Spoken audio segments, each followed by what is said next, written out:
Death is a part of cinema just as it's a part of life, and given that the vast majority of movies are about conflict between a hero and villain, it's hardly surprising that most films feature at least a death or two. Of course, it can be really gratifying to watch the villain finally get their well-earned cinematic dirt nap, and on the opposite end, a hero's sacrificial death might leave us holding back the tears. What about those movie deaths that simply made us mad and pissed us all off beyond compare? Well, I'm Ewan, this is What Culture, and here are 10 recent movie deaths that pissed everyone off. Number 10. Taskmaster Thunderbolts. Even though the marketing for Thunderbolts presented Olga Kurylenko's Taskmaster as a core member of the anti-hero supergroup, her rather limited presence in trailers nevertheless had some fans convinced that she'd be the first of the heroes to bite the bullet. And yet, who among us expected her to die that early? As it turns out, Taskmaster appears in Thunderbolts for just a single scene, as she and the other Thunderbolts-to-be meet up at the Ox facility and do battle with one another. In the ensuing fight, Taskmaster is summarily shot in the head and killed by Hannah John Kamen's ghost, and that's it.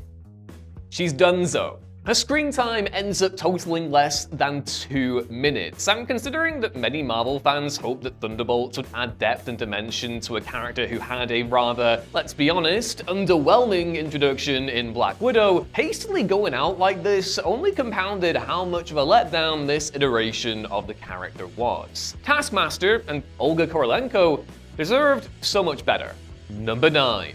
Luther, Mission Impossible: The Final Reckoning. It was basically expected that another core member of Ethan Hunt's team was going to die in the quote-unquote final Mission Impossible movie, and most of the smart money was on Luther, of course played by Ving Rhames. After all, Luther is effectively the conscience of the team, and really far more of a real character than Ethan Hunt ever has been, so there was no easier way to bring some pathos from the death of a franchise veteran than with him. And indeed, Luther perishes in the Final Reckoning's first act, sacrificing himself in order to minimize the destruction of a bomb planted by Gabriel, one capable of otherwise destroying the whole of London. Though Ving Rhames acted the hell out of this final scene, it was still a massive bummer to see Luther go out like that, especially as the film's breakneck pace doesn't really give the team all that much time to mourn his demise, as was also a problem with Ilsa's death in the previous movie.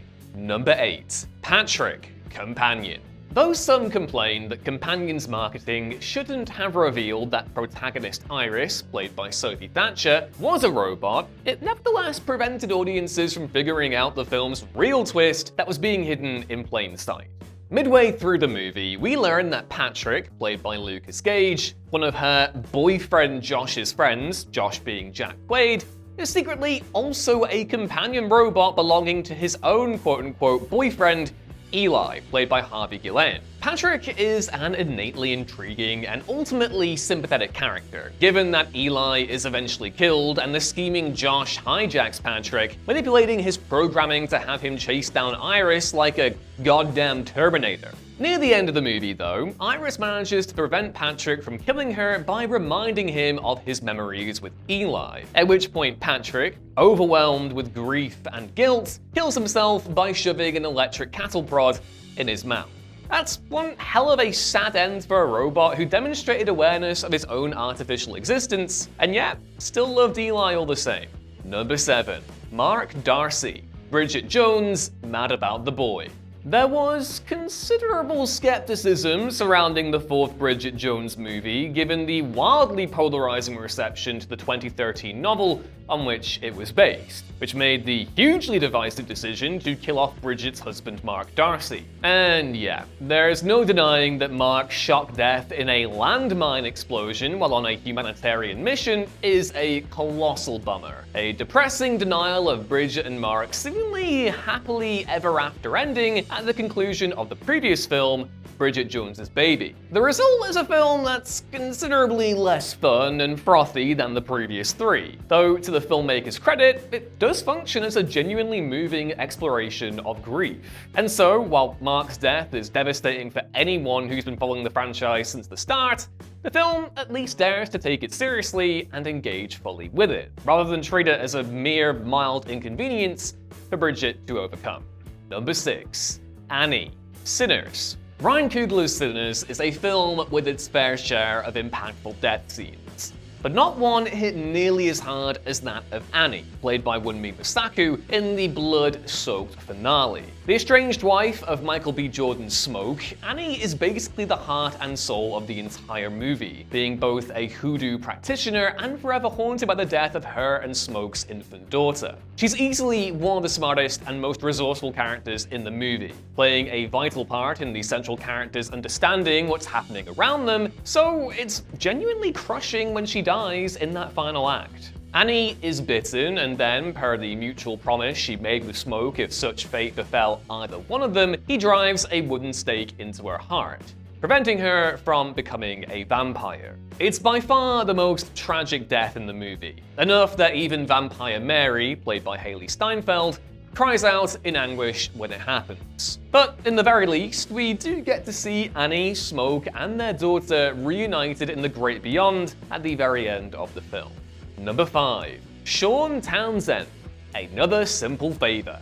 The first character death in Another Simple Favor is a surprising one, and that's putting it lightly. Emily Nelson's ex-husband, Sean Townsend, played by Blake Lively and Henry Golding respectively. Sean, who had a major role in the first movie, is brutally dispatched in the first act, when a mysterious figure injects him in the finger with an unknown substance while he showers, causing him to hemorrhage from his nose, eyes, mouth, and ears before falling through the shower's glass window. This should have been a significant turning point in the movie, and yet it feels like Sean was ultimately written out without much thought at all, especially considering how quickly the film moves on from his whole shower death moment. Hell, even his own son Nicky seems barely bothered by his death and far more interested in playing with his toy drone, which kind of says it all, really.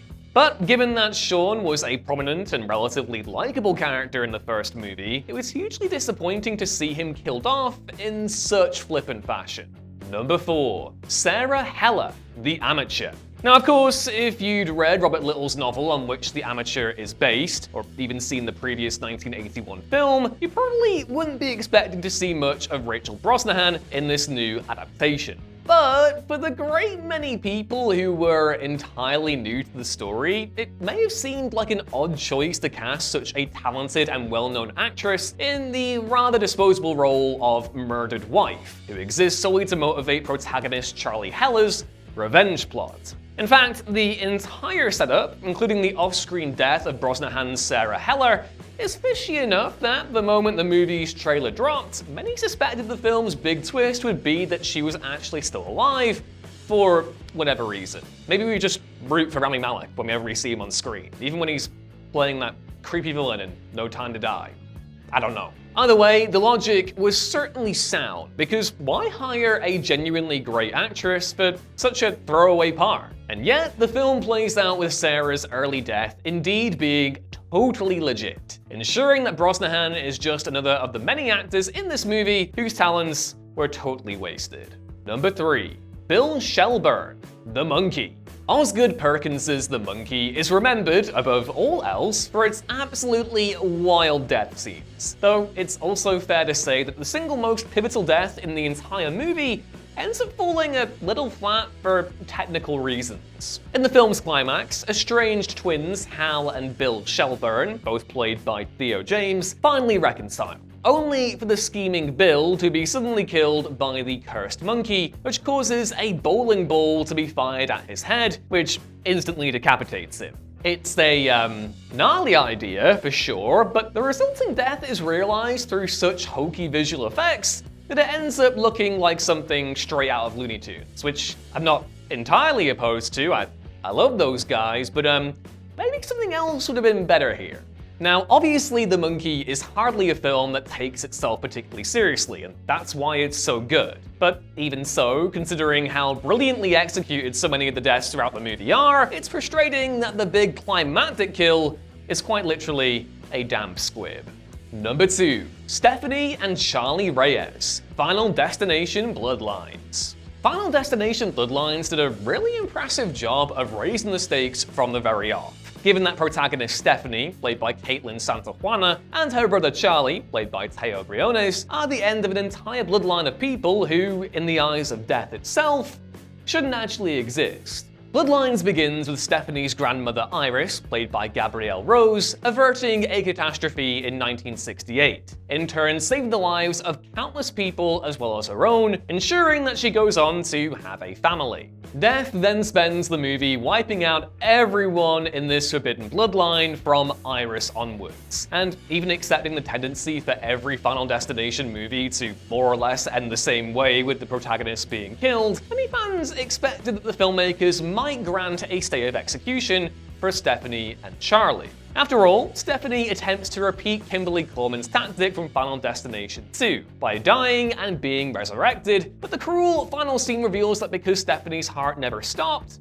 she never really died. You know what's coming. At that moment, a timber-carrying train crashes into the neighborhood, and despite the siblings' attempts to flee, they're both pulped to death by the train's flying logs, because if there's one thing Final Destination loves, it's log murder. Loggy tree death. Can't get enough of it. While the Final Destination franchise can't let too many of its protagonists off the hook, Stephanie and Charlie were likable enough that many hoped they'd find a way to prevail regardless. And number 1. Harrison Lee Van Buren, The Brutalist. Brady Corbett's The Brutalist was one of 2024's most acclaimed films, though there's certainly one aspect of it which left many viewers less than fulfilled. The fate of elite industrialist Harrison Lee Van Buren, as played by Guy Pearce. After Harrison is outed as a rapist, he quite literally vanishes from the movie, never to be seen again. Though the distinct implication is that Harrison has killed himself within the half-completed walls of the Van Buren Institute. The rest of the film makes no mention of Harrison or what became of him, a flourish which naturally infuriated many people given the prominence of his character and the horrors he inflicted upon protagonist Laszlo Toth, of course played by Adrian Brody. Even though there's no explicit confirmation that Harrison dies, that does appear to be the suggestion and the one which most appear to have run with, even if the lack of total clarity is still really quite frustrating. Still a great movie though, obviously.